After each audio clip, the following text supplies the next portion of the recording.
नमस्कार दोस्तों, मैं Vishnudhari Singh, advocate Vishnudhari Singh legal channel में आप सभी दर्शकों का स्वागत करता हूं। दोस्तों, जैसा कि आप जानते हैं, प्रत्येक रविवार को मेरा क्वेश्चन आंसर सीरीज होता है।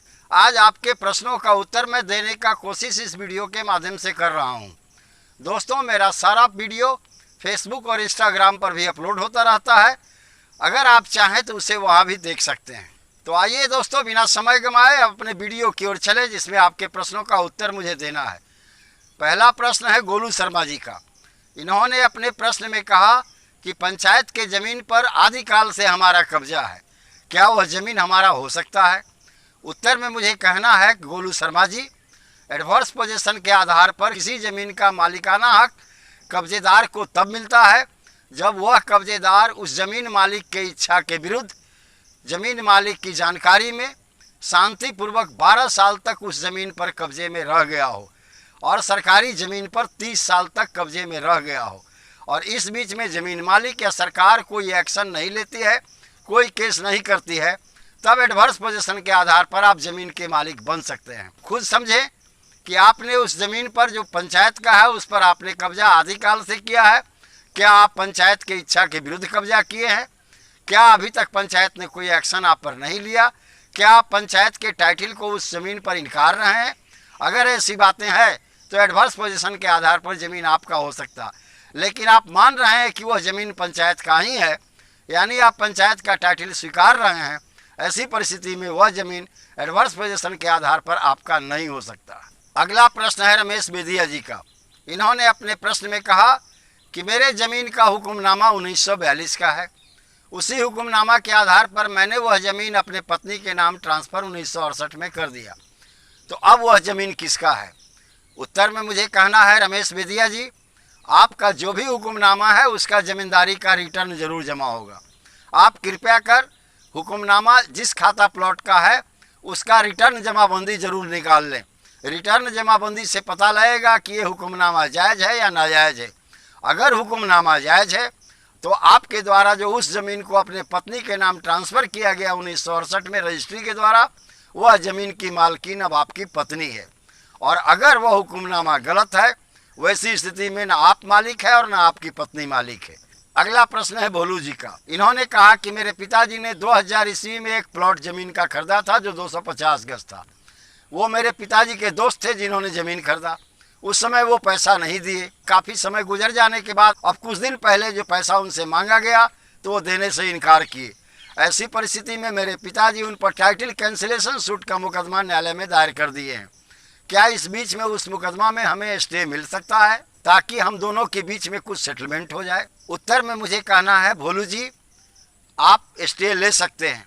आप इंजेक्शन पिटीशन कोर्ट में जाकर लगा सकते हैं। ऑर्डर 39 रूल 1 एंड 2 के अंतर्गत सीपीसी का जो होता है, ऑर्डर 39 रूल 1 एंड 2 सीपीसी इसी का प्रावधान करती है कि अगर कहीं पर कोई तनाव हो या बलपूर्वक एक दूसरे को बेकब्जा किया जा रहा हो, वैसी परिस्थिति में, या कोई ज़मीन बेचना चाह रहा हो वैसी परिस्थिति में, या कोई ज़मीन को बर्बाद कर रहा हो, उसके फिजिकल फीचर को बर्बाद कर रहा हो, वैसी परिस्थिति में न्यायालय उस ज़मीन पर स्टे ऑर्डर पास कर देती है। स्टे ऑर्डर पास हो जाने के बाद आप बैठकर सेटलमेंट करते रहेंगे। अगला प्रश्न है तृप्ति तिवारी जी का।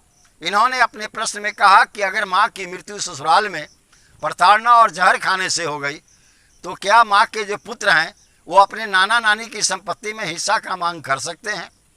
उत्तर में मुझे कहना है तृप्ति तिवारी जी, जैसे ही नाती नतनी का जन्म हो जाता है वह अपने नाना नानी के संपत्ति में हिस्सेदार हो जाता है।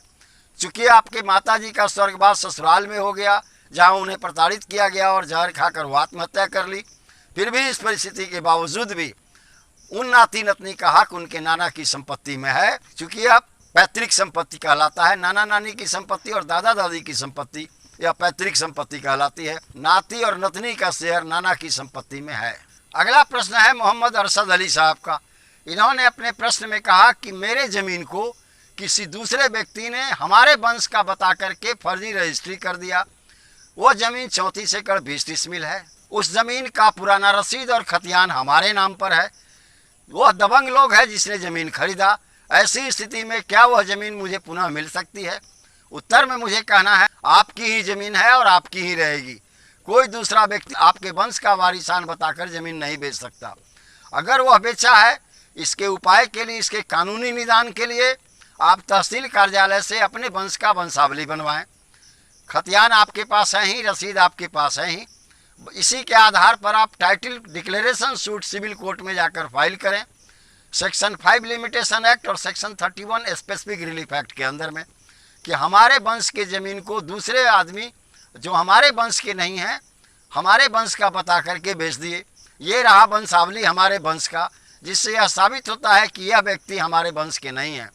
वैसी परिस्थिति में सारी न्याय प्रक्रियाओं से गुजर जाने के बाद न्यायाधीश महोदय उनके किए गए रजिस्ट्री को कैंसिल कर देंगे और वह दबंग व्यक्ति मुकदमा हार करके ज़मीन पर से वापस चला जाएगा, ज़मीन पुनः आपको मिल जाएगा और उनका किया हुआ सेल डीड भी कैंसिल हो जाएगा। अगला प्रश्न है सुशांत पंडा जी का। इन्होंने कहा कि 2005 में मेरे पिताजी को टाइटल सूट से डिग्री एक ज़मीन का हुआ था, लेकिन उसका पट्टा या दाखिल खारिज अभी तक नहीं हुआ था।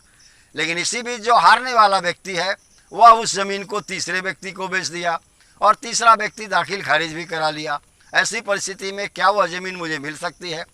उत्तर में मुझे कहना है, पंडा जी आपकी ही ज़मीन है और आपकी ही रहेगी, क्योंकि कोर्ट में टाइटल सूट में जिसकी डिग्री हो जाती है वही व्यक्ति ज़मीन का ओरिजिनल मालिक होता है। अब किसी भी परिस्थिति में हारने वाले का ज़मीन नहीं होगा। हारने वाले का कोई सिविल राइट नहीं है कि वह उस ज़मीन पर बेचे। न्यायालय उसे नहीं दिया है, उससे जो भी व्यक्ति खरीदे हैं वो उनका रजिस्ट्री शून्य हो जाएगा। आप न्यायालय में जाकर के टाइटल डिक्लेरेशन सूट फाइल करें और हारने वाले व्यक्ति जो हैं उनको भी पार्टी बनाएं और जो उनसे खरीदे हैं उन्हें भी पार्टी बनाएं। साथ में अपने पिताजी का 2005 का जो टाइटल सूट का डिग्री है उसे भी लगाएं और वहाँ यह बता दें कि डिग्री हमारे पक्ष में है, लेकिन हारने वाला व्यक्ति बेच लिया और ये खरीद लिया है, और ये व्यक्ति जो खरीदा है वह तहसीलदार के ऑफिस में जाकर दाखिल खारिज भी करा लिया। हमें न्याय दें। न्यायाधीश महोदय सारी प्रक्रियाओं से गुजर जाने के बाद आपके पक्ष में ही फैसला देंगे और वह व्यक्ति जो ज़मीन बेचा है मुकदमा हार कर भी खरीदने वाले को भी ज़मीन नहीं मिलेगा। अगला प्रश्न है भारती पंचाल जी का।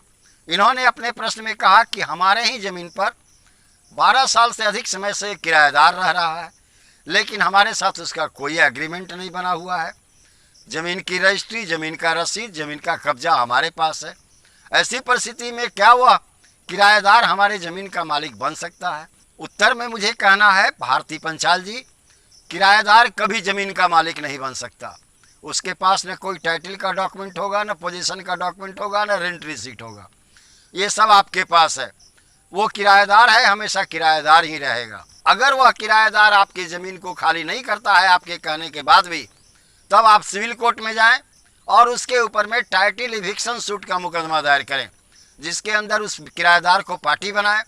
किराएदार न्यायालय में जाएगा।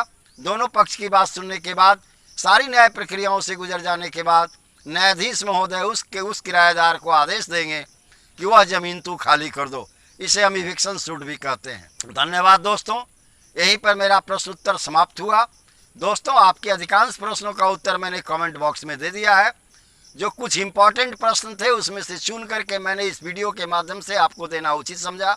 अगर मेरा यह वीडियो आपको पसंद आया तो आप इसे लाइक करें, सब्सक्राइब करें, अपने सगे संबंधी और दोस्त यार लोगों को शेयर करें, ताकि जिस तरह का प्रश्न इस वीडियो में आप लोगों ने पूछा और जिस तरह का कानूनी उत्तर मैंने दिया, उस तरह की अगर कोई भी समस्या किन्हीं के पास हो, वो हमारे इस वीडियो को देख करके अपने समस्या का समाधान कानूनी रूप से न्यायालय में जाकर कर सकें।